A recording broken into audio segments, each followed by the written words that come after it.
Perkenalkan, kami dari kelompok 2 yang akan menjelaskan jenis-jenis folklore. Namun sebelum lanjut ke materi, saya akan memperkenalkan terlebih dahulu anggota kelompok 2. Yang pertama ada teman saya, Dani Teguh Setiawan. Yang kedua Siska Mukaromah. 3 Afiatul Faiza. 4 Ika Rizky Amelia. 6 Fatimah Tuzuro. 7 ada rekan saya yang bernama Doviro.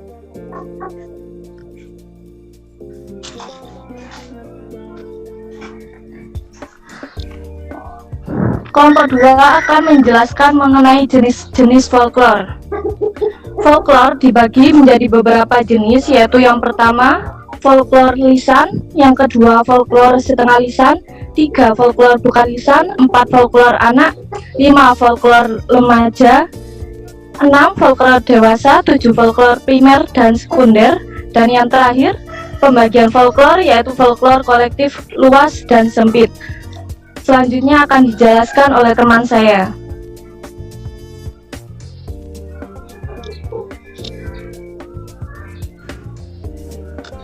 Terima kasih atas waktunya yang diberikan oleh teman saya Fatimah Tuzuro. Kali ini kita akan membahas tentang yang pertama yakni folklore lisan. Nah, folklore lisan ini definisinya yakni folklore yang berbentuk lisan. Dan jenis folklore ini yang diketahui oleh masyarakat Indonesia diantaranya yang pertama bahasa rakyat. Bahasa rakyat ini sebuah logat bahasa Nusantara. Misal logat dari bahasa Sunda Cirebon, logat dari bahasa Jawa dari Banyuwangi. Selanjutnya yakni bahasa slang. Nah, bahasa slang ini bahasa yang memiliki makna dan hanya diketahui oleh suatu komunitas atau kelompok seseorang atau kelompok-kelompok tertentu. Selanjutnya ada bahasa sirkumlokusir, yakni sebuah kata atau ungkapan yang dilakukan tidak langsung atau bisa berupa sindiran. Selanjutnya bahasa julukan nama. Nah, bahasa julukan nama ini sebuah pemberian nama seseorang yang sesuai dengan keunikan dari seseorang tersebut. Selanjutnya bahasa gelar bangsawan atau jabatan tradisional. Definisinya yakni sebuah tambahan nama yang sesuai dengan gelarnya, bisa ditambahkan di awal nama atau di akhir nama.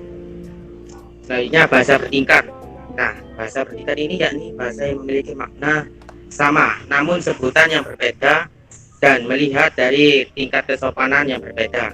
Jadi melihat lawan interaksi kita saat berbicara. Apabila lawan kita berbicara itu lebih tua, maka kita menggunakan bahasa yang lebih sopan atau lebih santun. Kalau sebaya atau di bawah kita, itu bisa menggunakan bahasa sehari-hari kita. Seperti itu.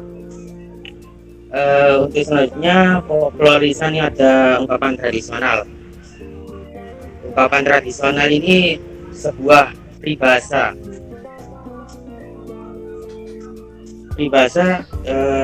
yang tergolong menjadi 4, yakni peribahasa sesungguhnya, kedua peribahasa yang tidak lengkap kalimatnya, yang ketiga peribahasa perumpamaan, dan yang keempat yakni ungkapan-ungkapan yang mirip dengan peribahasa. Dan biasanya peribahasa ini digunakan untuk melakukan sebuah perintah atau sindiran kepada orang atau dilontarkan ke interaksi saat kita berkomunikasi dengan seseorang. Untuk selanjutnya dari folklore lisan ada pertanyaan tradisional. Nah, pertanyaan tradisional di sini yang dimaksud yakni sebuah teka-teki.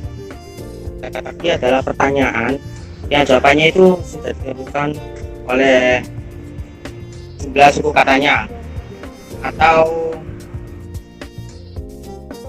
dari si pembuat pertanyaan. Supaya apa? Supaya si orang yang menjawab ini kebingungan bahwasanya apa yang harus dijawab dari teka-teki tersebut. Selanjutnya ada sajak atau puisi rakyat. Nah, khusus dari jenis folklore lisan ini Pada kalimatnya bersifat terikat atau tidak bebas. Sajak atau folklore rakyat dapat didefinisikan ini kalimat yang memiliki beberapa deretan dan berdasarkan mantra, tekanan suara, dan irama. Puisi rakyat ini tidak jauh beda dengan bahasa, teka-teki, cerita rakyat, dan mantra-mantra yang dipercayai oleh masyarakat.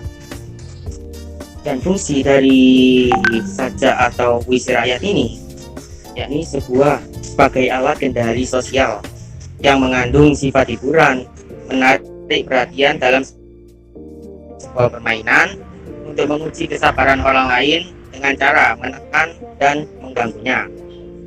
Untuk selanjutnya ada cerita prosa rakyat.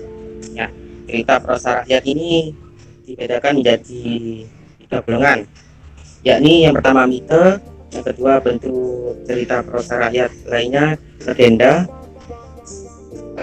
yang ketiga dongeng. Nah, dari mite sendiri yakni sebuah cerita yang benar-benar terjadi, tidak dianggap suci oleh empunya sendiri. Untuk yang legenda yakni sebuah cerita rakyat yang tidak dianggap suci atau tidak dianggap sakral, dan ceritanya benar-benar terjadi dan dipercayai oleh banyak penduduk. Yang ketiga dongeng.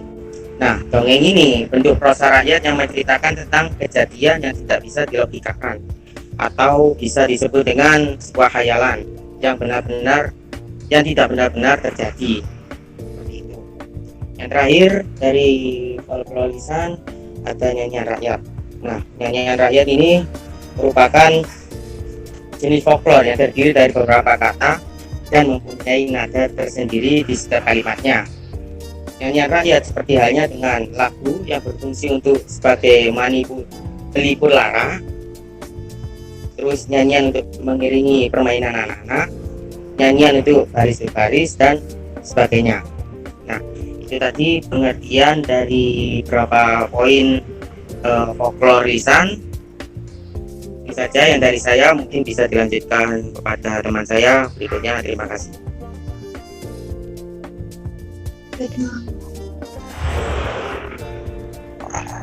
Materi berikutnya yaitu folklore setengah lisan. Nah, folklore lisan ini merupakan folklore yang mengandung unsur lisan dan bukan lisan. Nah, folklore setengah lisan ini dibagi menjadi 2 golongan, yaitu kepercayaan rakyat dan permainan rakyat. Yang pertama yaitu kepercayaan rakyat. Kepercayaan rakyat ini biasanya disebut dengan tahyul, yang berarti tidak masuk akal atau tidak dilogikakan, sehingga tahyul ini tidak dapat dipertanggungjawabkan. Masyarakat sekarang itu biasanya ketika melontarkan kata tahyul itu sudah merasa aneh, sehingga banyak masyarakat yang sekarang itu lebih senang menggunakan kata kepercayaan rakyat atau keyakinan rakyat. Tahyul bersifat halayan, tetapi tahyul ini bisa diteliti secara perilaku, pengalaman, serta biasanya ungkapan dan sajak. Kemudian, adapun dasar dari pemikiran tahyul itu sendiri adalah kepercayaan masyarakat terhadap kesaktian, ilmu gaib, dan magic. Seperti halnya contoh dari kepercayaan rakyat itu sendiri adalah ada sebagian orang yang mempercayai bahwa ketika kita pergi ke pantai selatan, kita tidak diperbolehkan menggunakan baju yang berwarna hijau. Nah, hal ini ditakutkan orang tersebut akan hilang atau terseret ombak. Tetapi ada sebagian orang yang lain menganggap hal ini adalah mitos atau cerita yang tidak fakta. Nah, untuk hal itu, untuk mengetahui cerita itu benar atau tidaknya itu tergantung dari kepercayaan rakyat itu masing-masing. Kemudian ada permainan rakyat. Nah, pasti di suatu tempat atau di suatu negara itu memiliki permainan rakyat atau permainan zaman dahulu yang unik dan bervariasi. Oleh karena itu, permainan rakyat bisa dilihat dari ukurannya terbagi menjadi permainan yang dikhususkan untuk anak-anak dan juga permainan yang dikhususkan untuk orang dewasa. Yang pertama ada jantra. Nah, ini adalah permainan yang dikhususkan untuk remaja laki-laki yang mana permainan ini terjadi di Trunyan, yaitu permainan sakral semacam ritual yang biasanya diadakan untuk memperingati hari kelahiran Dewa Sakti Pancering Jagat dalam upacara Sabak Gede. Nah, cara bermainnya yaitu dengan cara berjalan di atas ayunan yang berputar, dan biasanya permainan ini terbuat dari kayu.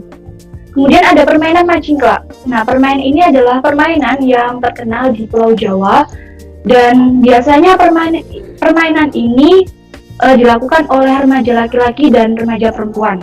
Cara bermainnya yaitu dengan memegang beberapa batu, salah satu batu dilempar ke atas dan bagian batu yang lain dilempar ke bawah. Nah, sambil menunggu batu yang dilempar ke atas ini, batu yang ada di bawah diambil kembali. Biasanya permainan ini disebut dengan permainan bekel. Kemudian ada bola sepak. Nah, bola sepak ini adalah permainan yang mana dikhususkan untuk anak laki-laki yang berusia di bawah 14 tahun. Dan permainan-permainan yang lainnya. Kemudian ada permainan yang dikhususkan untuk orang dewasa, antara lain ada permainan cekian dan dom. Permainan cekian ini adalah permainan semacam perjudian, dan kartu yang digunakan adalah kartu ceki yang berasal dari Cina. Sedangkan permainan dom adalah permainan domino yang khususkan untuk para laki-laki dewasa sebagai taruhan. Oleh karena itu, permainan rakyat dapat disimpulkan bahwa permainan rakyat itu merupakan permainan yang terorganisasi, kemudian dimainkan oleh manusia, dan setiap permainan pasti memiliki aturan-aturan sendiri, dan di dalam sebuah permainan pasti diakhiri dengan menang dan kalah. Kemudian untuk materi berikutnya akan dijelaskan oleh rekan saya. Terima kasih. Berikutnya adalah folklor bukan lisan. Folklor bukan lisan merupakan folklor yang bentuknya bukan lisan, meskipun cara pembuatannya diajarkan secara lisan.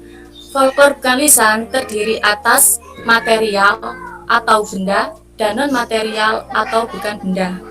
Yang pertama, bentuk-bentuk folklor yang tergolong material atau benda antara lain arsitektur rakyat seperti bentuk rumah asli daerah atau bentuk lumbung padi, kemudian kerajinan tangan rakyat, pakaian dan perhiasan tubuh adat, serta makanan rakyat. Yang dimaksud makanan rakyat adalah suatu bahan yang dapat dimakan dan tidak dapat dimakan. Jadi, setiap kebudayaan atau setiap kaum rakyatlah yang menentukan bahwa makanan itu dapat dimakan atau tidak, karena sesuai kesepakatan bersama dan menjadi peraturan selama hidup di dunia.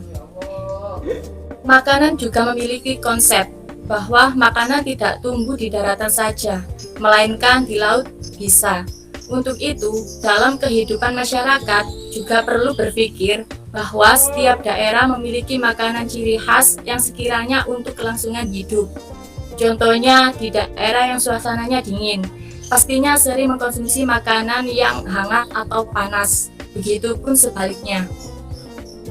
Kemudian, cara memperoleh makanan ada dua, yaitu dicari langsung seperti berburu atau memancing, dan memproduksi seperti menanam di sawah atau membuat peternakan hewan. Selain itu, ada juga cara pengolahan makanan, yaitu secara langsung dan tidak langsung. Kalau secara langsung, contohnya seperti memanggang daging tanpa alas, sedangkan tidak langsung, yaitu digoreng dan direbus.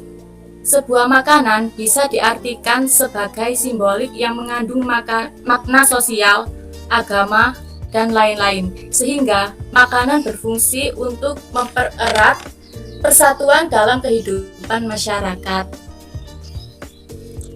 Dan yang kedua, yaitu bentuk-bentuk folklor yang non-material atau bukan benda. Di antaranya yaitu seperti gerak isyarat tradisional, kemudian bunyi isyarat untuk komunikasi rakyat seperti kentongan tanda bahaya yang ada di Jawa, dan musik rakyat. Itu saja pengertian tentang folklor bukan lisan. Selanjutnya akan disampaikan oleh rekan saya. Terima kasih.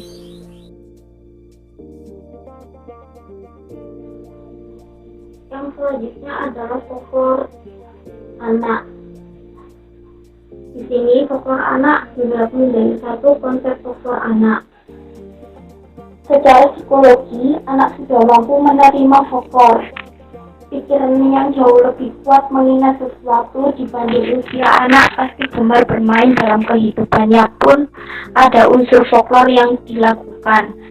Jadi folklore ini sangat dekat di hati mereka walaupun atas di DNA mereka. Yang kedua, nilai luhur folklore anak.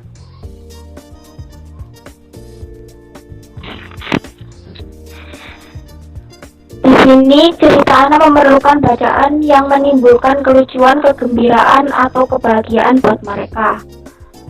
Selain itu, mereka juga membutuhkan realisme, fantasi, teladan yang mudah dicerna pada pikiran anak-anak. Dalam pembuatan buku cerita versi anak ini haruslah memiliki bacaan yang baik dan mampu mengembangkan kecerdasan otaknya. Kepribadian yang dimiliki oleh seorang anak ibarat kertas yang polos tanpa ada coretan atau tulisan. Kertas putih ini bisa diartikan sebagai hati yang bersih yang dimiliki seorang anak. Oleh karena itu, perlu diisi dengan hal-hal yang baik dan positif untuk perkembangan anak di masa depan. Terkait hal ini, di dalam cerita-cerita anak sebetulnya terkandung nilai-nilai luhur dan yang paling terpenting adalah terkait pendidikan, misalnya cerita dongeng. Cerita dongeng dapat membangun jiwa seorang anak. Nilai-nilai yang terkandung dalam dongeng dapat membentuk kepribadian yang baik dan menumbuhkan jiwa teladan pada diri seorang anak. Jadi, folklore di sini mengandung aspek-aspek nilai penting dalam kehidupan sebagai pembentuk jiwa anak. Selanjutnya adalah folklore dan permainan anak.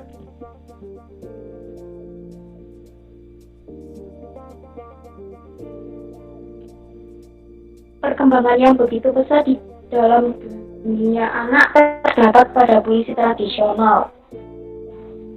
Karena pencipta, penerima, dan penerima lagu dilakukan secara lisan. Syair lagu disebut puisi. Di dalam puisi terkandung pesan yang akan disampaikan kepada pendengar atau pembaca. Lewat permainan ini adalah gerak yang selalu menyertai dolanan anak. Permainan pengulangan bunyi pada syair lagu dapat menjadikan lagu itu menjadi lagu yang akan dibangkitkan aspek persajakan atau irama puisi tersebut menjadi indah, melodis, dan menarik untuk didengar. Kata-kata indah yang penuh majas dalam sebuah puisi akan mewujudkan puisi indah dan penuh kreativitas. Selanjutnya akan dilanjutkan oleh rekan saya.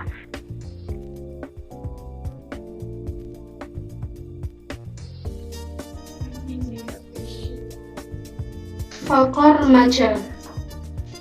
Penggolongan folklore remaja ini masih belum banyak dilakukan. Bahkan penelitian tentang folklore ini sangat jarang dijumpai. Masa remaja termasuk masa yang sangat singkat. Masa remaja adalah masa yang penuh pilihan. Arah tujuannya itu masih belum jelas, terutama ke arah budaya modernitas. Jadi dapat disimpulkan bahwa remaja itu jarang yang berkeinginan untuk mempelajari folklore. Teori folklore masih belum bisa digolongkan karena sepertinya para peneliti folklore itu kurang tertarik dengan perkembangan remaja yang sangat singkat tersebut. Akibatnya folklore remaja kurang berkembang. Selanjutnya akan dilanjutkan oleh teman saya.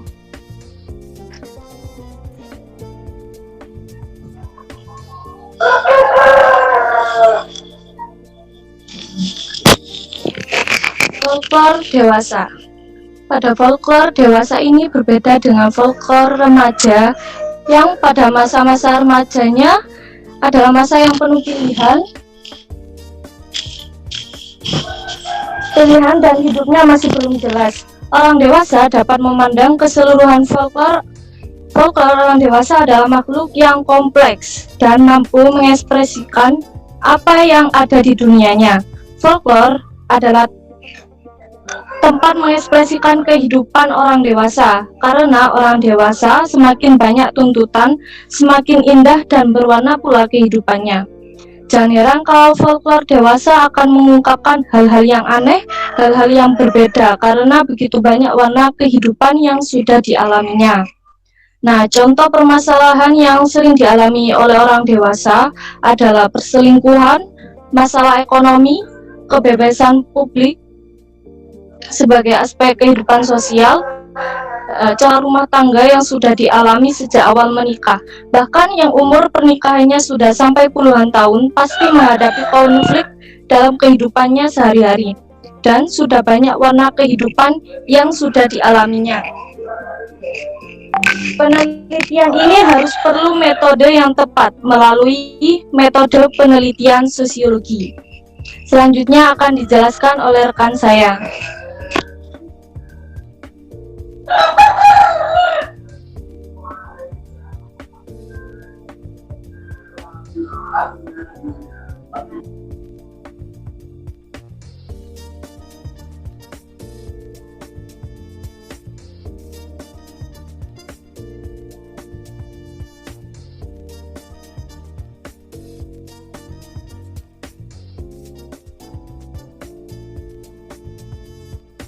Cek.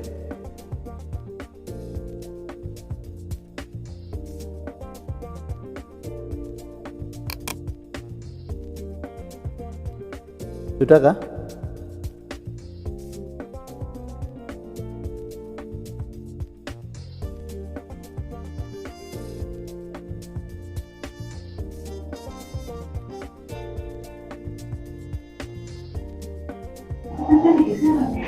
Kemudian yaitu ada folklore primer dan sekunder.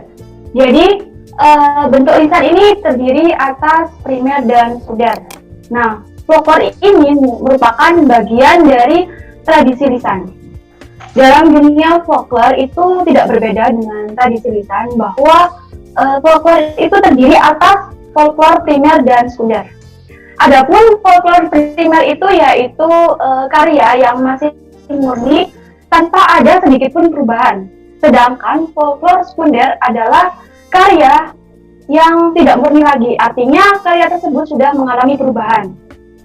Nah, biasanya folklore sekunder ini memang sulit untuk diterima oleh masyarakat karena folklornya sudah tidak murni. Dan hal ini dikarenakan adanya teknologi yang semakin canggih, sehingga komunikasi jarak jauh dapat dijangkau. Nah, untuk itu, dengan adanya ini, peneliti folklore juga bisa mengambil hikmah dari perkembangan zaman sekarang, yaitu dengan adanya teknologi yang semakin canggih ini, bisa mewujudkan komunikasi jarak jauh, dan folklore bisa lebih terkenal dan bisa terdokumentasi, dan tersebar kemana-mana atas bantuan jaringan internet. Untuk itu bisa dilanjutkan oleh rekan saya.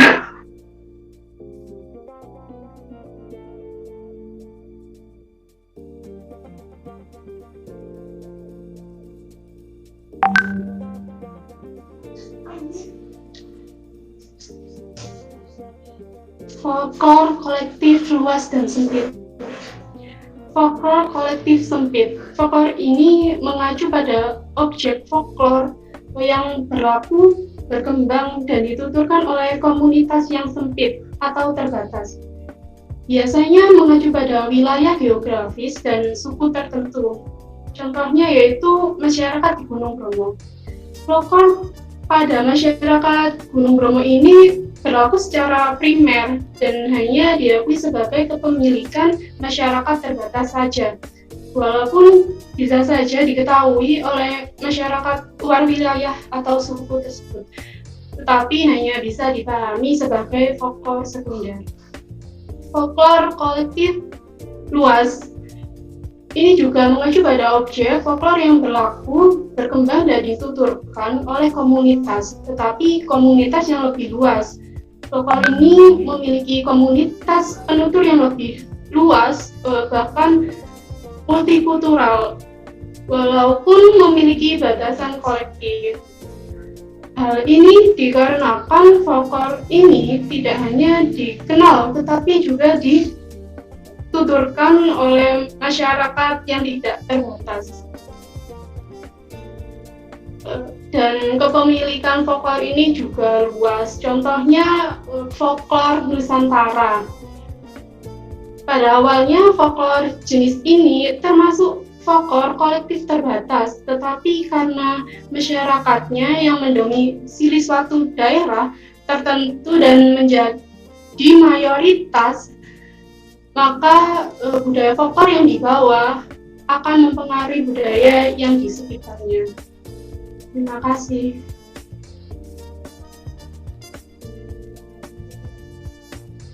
Baik, itu tadi pengertian dari beberapa jenis-jenis folklore, dan dari pengertian tadi semoga bermanfaat. Mungkin ada saran tambahan dari dosen pembimbing Pakistan, silakan. Terima kasih. Oke, terima kasih atas paparan terkait jenis-jenis folklore. Jadi ketika di awal ya ada penjelasan tentang bahasa rakyat. Ini mungkin perlu dibatasi. Batasan dalam folklore adalah sastra yang dimiliki oleh masyarakat, sehingga misalnya tadi disebutkan ada bahasa slang. Bahasa slang di sini yang dimaksud adalah ketika bahasa slang tersebut dianggap sebagai sebuah karya masyarakat. Jadi ada batasannya bahwa di sini kita sedang bicara karya masyarakat. Contoh misalnya Mbak Nita, suaranya dimatikan dulu.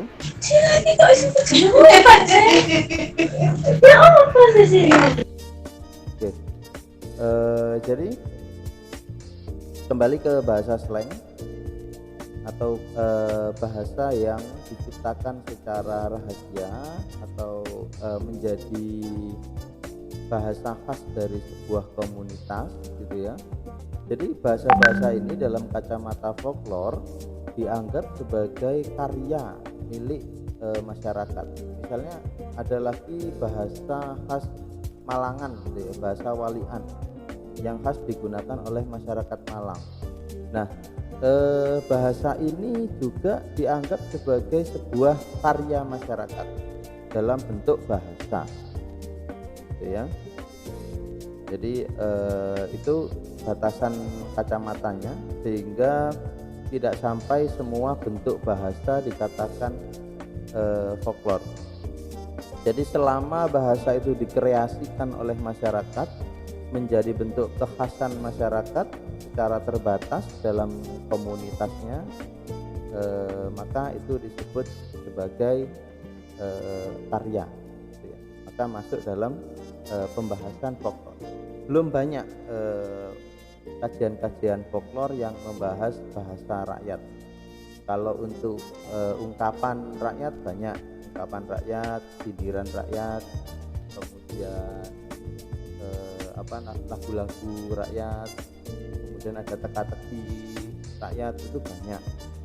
Terus untuk panggilan-panggilan, nah ini ya mungkin nanti bisa jadi kajian analisis teman-teman, nanti digabungkan antara folklore dan sosiolinguistik, misalnya menganalisis kata ganti yang disematkan pada masyarakat Pasuruan, gitu ya, secara khas. Misalnya seringkali kita mendengar kata co itu apa? Co, gitu. Ini kan khas dalam masyarakat sini aja. Nah, co ini maksudnya apa? Kemudian seringkali kita menggunakan kata ganti, menggunakan nama ya, nama panggilan ditambahi dengan profesi. Misalnya di sini ada Mas Andi. Mas Andi kerja di mana, Mas Andi? Dinas Pariwisata ya?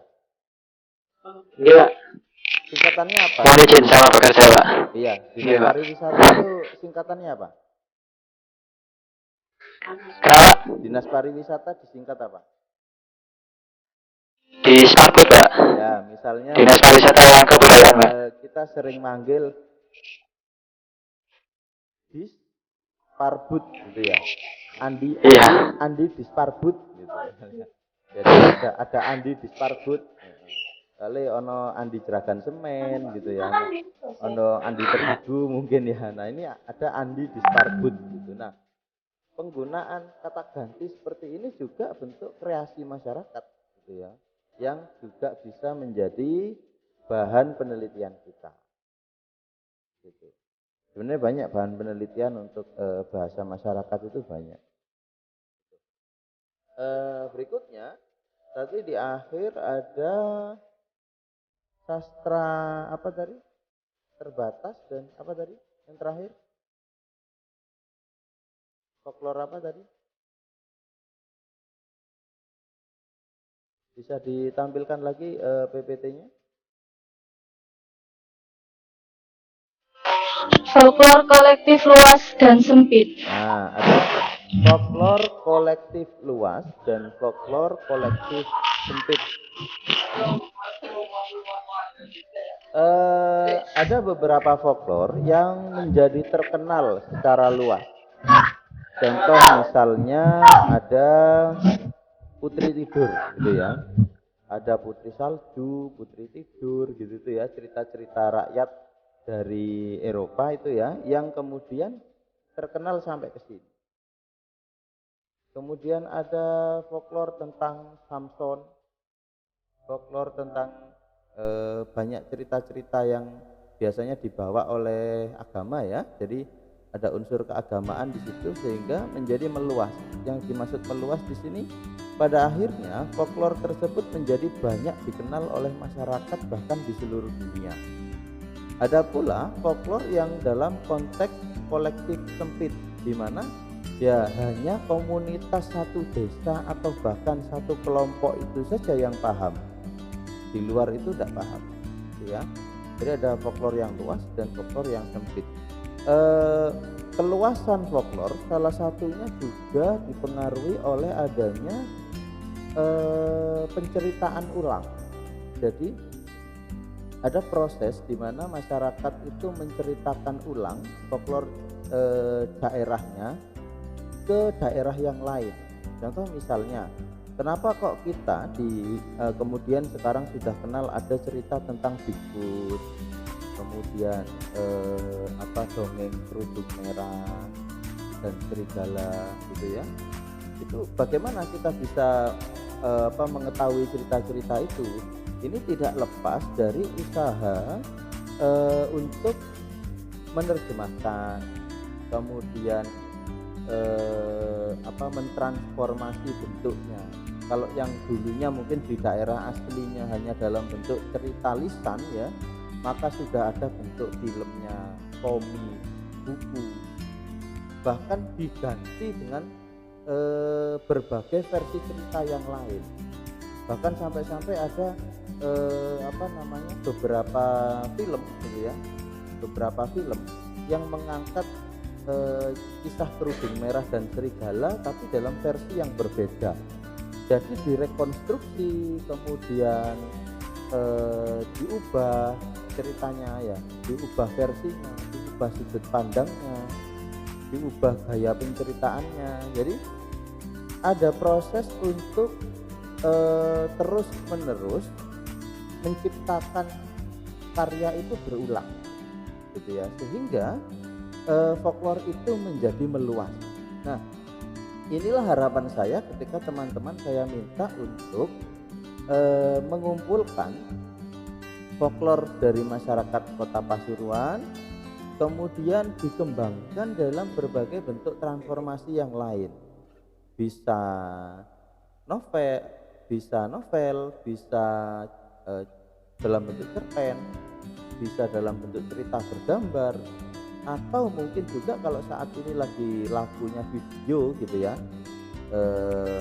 maka ya diciptakan dalam bentuk video sehingga bisa dikonsumsi oleh masyarakat yang lebih luas, tidak sekedar dikonsumsi oleh masyarakat kota Pasuruan. Jadi begitu. Target utama dari perkuliahan kita dalam perkuliahan folklore ini adalah bentuk transformasi. Ini ya. Jadi spiritnya adalah bagaimana mentransformasikan bentuk-bentuk folklore yang awalnya sempit atau kedaerahan atau terbatas pada kolektif tertentu menjadi bisa dipahami oleh masyarakat luas. Bahkan kita bisa menentukan kelasnya, apakah bisa menjadi folklore anak, remaja, dan dewasa. Kalau yang sudah saya lakukan gitu ya, cerita Kiai di Pasuruan itu saya buat dari cerita bergambar. Nah, targetnya adalah anak-anak, maka bahasanya dibuat sederhana, diberi ilustrasi yang konkret karena memang sifatnya untuk anak-anak. Nah, bentuk-bentuk konteks cerita, misalnya konsep cerita misalnya Kiai Sepuh ya, ada sebuah cerita Kiai Sepuh ini ingin ke Surabaya naik kereta dengan para santrinya. Kemudian ketika ke stasiun tiket habis, jadi tidak ada lagi kursi atau gerbong yang kosong. Nah, kemudian Kiai Sepuh menuju ke rel, kemudian dipukul, tongkatnya itu dipukul-pukulkan ke rel itu. Kemudian beliau berkata, kalau saya tidak diberi gerbong sekarang bersama santri-santri saya, maka kereta dari Probolinggo tidak akan sampai ke Pasuruan. Nah, itu terjadi. Nah, coba kalau misalnya cerita seperti ini saya ceritakan ke anak-anak, bagus enggak? Gimana Mas Bindi? Kalau ada cerita Kiai Sepuh minta naik kereta, kemudian maksa, akhirnya keretanya dibuat mogok di Probolinggo, kira-kira bagus enggak untuk anak-anak Mas Bindi? Karena yang di sini yang nampak videonya Mas Bindi aja ya. Nggak baik sih Pak. Kenapa? Soalnya ada suatu hal pemaksaan itu Pak tadi Pak. Nah, gitu ya. Jadi wah, berarti Kiai aja boleh maksa, apalagi nanti anaknya Mas Windy gitu ya. Jadi maksa berarti nanti. Siapa? Maksa, enggak boleh. Ini kesannya negatif.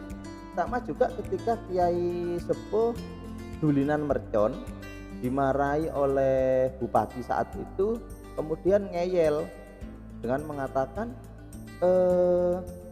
saya kalau enggak mainan mercon, orang-orang enggak mau ke masjid. Terus gimana? Ya sudah, saya mainan mercon. Akhirnya bupati menyerah. Nah, bupati kalah karo Kiai gitu ya. Jadi kalau untuk kalangan anak-anak tidak cocok. Nah, itu makanya tidak saya tampilkan, cerita seperti itu tidak saya tampilkan. Dan cerita seperti itu tidak sedikit kita temukan di cerita-cerita ulama Kota Pasuruan. Maka kita harus hilangkan yang sekiranya nggak cocok untuk anak-anak. Kita pilih yang cocok untuk anak-anak, kita bahasakan dengan bahasa anak-anak. Itu sulit loh, gak gampang loh. Jadi Anda memilah, kemudian memilih bahasanya, menerjemahkan ulang, menyampaikan ulang kalimat dengan kalimatnya anak-anak itu gak gampang. Apa manis sih durung tahun duwe anak. Itu kesulitan kan.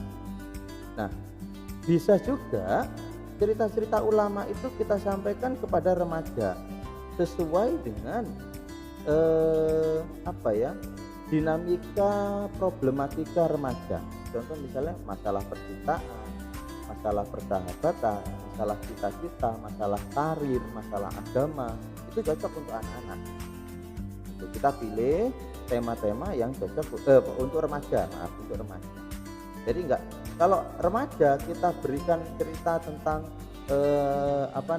ada seorang kiai yang memang, jadi setiap kali pulang kerja, ini kan ceritanya Mbak Dacin ya. Mbak Dacin itu kemana-mana sepulang kerja selalu memberikan makan kepada orang-orang di sekitarnya, bawa nasi bungkus diberikan, kalau ada uang lebih diberikan. Nah, bagi remaja ini nggak menarik, gitu ya. Bagi remaja ini kurang menarik, maka dicarikan tema-tema yang lainnya yang lebih cocok untuk remaja. Berikut juga untuk dewasa, maka bobot ceritanya tidak hanya pada unsur cerita, melainkan pada pendalaman cerita. Misalnya apakah di situ ada unsur, misalnya ada unsur fikihnya gitu, atau ada unsur-unsur yang perlu diterjemahkan dalam pengetahuan agama secara khusus gitu ya. Bentar.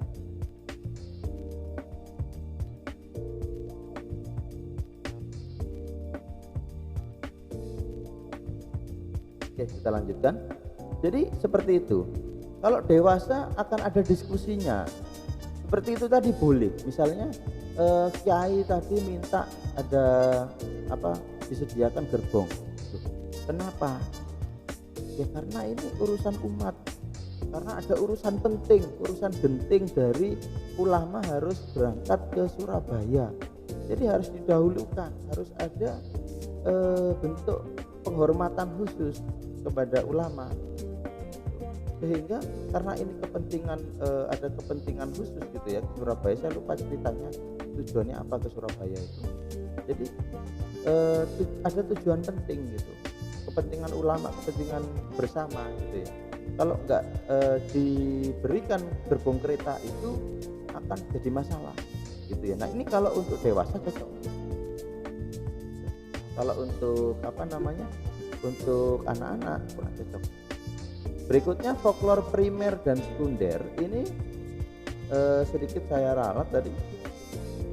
Jadi gini, ketika Anda nanti meneliti folklore, semakin luas atau semakin jauh ini Anda sumber Anda itu semakin belajar ceritanya, semakin nggak jelas. Contoh misalnya Mas Vindi meneliti Mbah Segoro. Nah, Mas Vindi meneliti Mbah Segoro. Semakin ke Probolinggo gitu ya, semakin ke arah Nguling terus ke arah mana? Setelahnya Nguling, Tongas, ke timur lagi Probolinggo, semakin nggak jelas ceritanya Mbah Segoro. Nah, artinya di sini folklore itu semakin lama semakin tercampur dengan cerita lain. Maka ada yang bentuk sekundernya, ada bentuk pokoknya. Di mana itu? Ya di lokasi Mbah Segoro Puro. Orang-orang di sekitarnya, juru kuncinya, anak-anaknya mungkin, atau mungkin santri situ.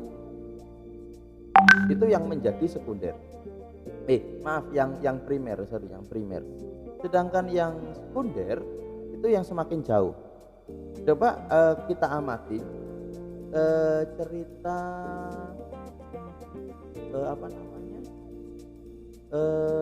ini Danau Ranu. Mas Vindi cerita Danau Ranu gimana? Yang Mas Vindi tahu? Bapak tak ganggu Mas Vindi. Ya dalam itu Pak, sebuah danau yang dulunya mungkin tahunya dari saya itu ada sebuah lahar yang turun ke dari Gunung Bromo itu Pak. Itu turun ke sana terus terbentuk seperti sebuah cekungan besar, banyak air yang datang terus itu. Dan di situ ada sebuah event namanya itu Sepon atau apa itu Pak. Jadi setiap bulan apa itu nanti ikan itu bisa mati semua Pak, bisa ngambang di atas. Nggak tahu itu karena radiasi atau apa di situ Pak, mistisnya. Dan ada orang yang hilang kemarin juga dari angkatan laut marinir itu juga tanknya tidak ditemukan kembali amfibinya itu Pak, tim amfibi. Nah itu kan secara sejarah dan secara geologis. Kalau secara folklore bagaimana? cerita rakyatnya apa? Pasti kan ngomong anak, atau kalau nggak anak-anak orang tua bawa lidi atau bawa tongkat, gitu. Pernah dengar itu? Iya Pak. Ya, kalau nggak anak-anak bawa lidi, orang tua bawa tongkat. Kemudian ngemis di tengah desa, kemudian tidak diberi makan, akhirnya lidi atau tongkatnya ditancapkan, kemudian dicabut lagi, keluar air, terus desanya tenggelam. Nah, coba ini cerita ini ya tidak hanya di Danau Ranu, bahkan di semua danau. Hampir semua danau ceritanya mirip seperti itu. Terus kemudian di Teres itu juga ada danau sama. Anak kecil singgah di sebuah desa, minta makan, nggak dikasih, kemudian menancapkan lidi. Siapa yang bisa nyabut lidi ini akan akan mendapatkan air, gitu ya. Jadi disumpahi kalau desa itu kekeringan gitu. Kemudian saya bisa cabut, lidinya dicabut, akhirnya banjir sampai entek desanya itu tadi itu habis. Jadi hampir semua ranu ya seperti itu ceritanya. Nah, bentuk-bentuk seperti ini adalah bentuk yang sekunder, sudah banyak terpengaruh oleh cerita lain. Sama cerita kiai juga seperti itu. Hampir sebagian besar cerita kiai atau ulama pasti ada versi ketika beliau masuk ke kamar, kemudian tiba-tiba tembus ke Ke Mekah, gitu ya, tembus ke Mekah. Hampir semua cerita rakyat terkait ulama ada cerita seperti itu. Entah sembayangnya langsung ngadep Mekah, entah datang langsung ke Mekah, entah tiba-tiba sajadahnya terbang ke Mekah, nggak tahu sudah. Sandali tutup Mekah, nggak ngerti. Tapi mesti orang cerita itu persis seperti itu ada. Kemudian kalau kiai itu ada di sekitar pesisir, mesti tahu dipangan iwak mungsing. Jadi pernah dimakan ikan, kemudian dimuntahkan, kan persis seperti cerita Nabi juga. Kemudian cerita-cerita ulama yang bisa manggil hujan juga sama, banyak cerita ulama yang bisa manggil hujan. Jadi ada versi-versi cerita yang hampir mirip, gitu ya, di beberapa tempat sekaligus. Nah, ini adalah bentuk folklore yang sudah sekunder, sudah dirasa tingkat kepercayaan kurang. Kalau yang primer itu tingkat kepercayaannya lebih, artinya memang benar-benar sesuai dengan kondisi dan situasi di daerah tersebut. Sedangkan yang sekunder itu biasanya terpengaruh oleh folklore yang dari luar. Jadi seperti itulah dinamika folklore dan jenis-jenisnya. Semoga teman-teman bisa memahami itu, kemudian segera menentukan jenis folklore yang akan dikembangkan nanti. Kelompoknya Mas Pindi sudah menentukan judul folklornya? Manajer belum Pak ini Pak. Tapi untuk bayangan konsepnya sih ada sih saya. Sing duwe kabupaten masuk suwe rek. Siapa? Dari mana? Bromo apa Pandaan yang mau dikembangkan? Kayaknya ke Bromonya Pak, ke suku Tenggernya Pak. Kebudayaan. Iya. Aja sing angel-angel kok tambah gak mari ya. Siapa? Oke. Jadi teman-teman segera untuk menentukan materi folklore yang akan dikembangkan agar bisa segera dieksekusi untuk untuk transformasinya. Ada pertanyaan mungkin? Silakan.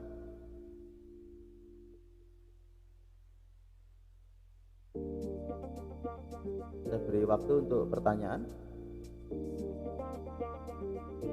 Tidak ada? Mau izin mau bertanya sedikit Pak Tristan. Monggo. Pak, dari kebanyakan sebagian besar jenis-jenis folklore tadi itu banyak mengarah ke kepercayaan orang terdahulu Pak, dan sangat identik dengan tradisi dan seni yang berkembang di zaman sejarah dulu Pak ya. Nah, itu ada kaitannya folklore dengan sosiologi sastra Pak? untuk pembuatannya kan menghasilkan sebuah karya dongeng kayak tadi ya, novel kayak itu, bisa dibaca seperti itu. Oke. Terima kasih Pak. Pada dasarnya ketika kita bicara folklore itu kan bentuk sastra. Jadi folklore itu ya sastra, hanya saja sastra yang berkembang di masyarakat dan dimiliki oleh masyarakat tertentu. Maka pastinya akan akan sangat berkaitan dengan sosiologi sastra, di mana apa yang berkembang dalam folklore tersebut pastilah membawa nilai-nilai sosial dalam budaya tersebut.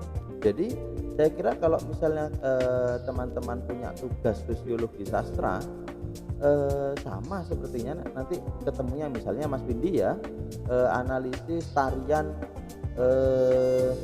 terbang Bandung gitu ya, analisis tarian terbang Bandung dari sudut pandang sosiologi sastra gitu ya. Nah, sekalian dikembangkan menjadi folklore berbasis tarian, kemudian dibuatkan bentuk cerita bergambarnya, sama saja gitu ya. Artinya kan memang jadi memang kalau kita ngomong sosiologi sastra ya sangat dekat dengan folklore, karena folklore itu adalah sastra yang dikembangkan di masyarakat gitu. Hanya saja kalau apakah semua kajian sosiologi sastra itu folklore? Tidak gitu ya. Kalau apakah semua kajian folklore terkait dengan sosiologi sastra? Ya. Tapi kalau apakah semua kajian sosiologi sastra itu menyangkut folklore? Tidak, karena ada karya-karya sastra modern yang juga masih bisa dikaji dengan sosiologi sastra. Tapi kajian folklore pasti bisa dikaji dengan sosiologi sastra, karena memang folklore adalah sastra masyarakat. Bagus pertanyaannya Mas Windy, terima kasih. Ada lagi? Ya, terima kasih Pak.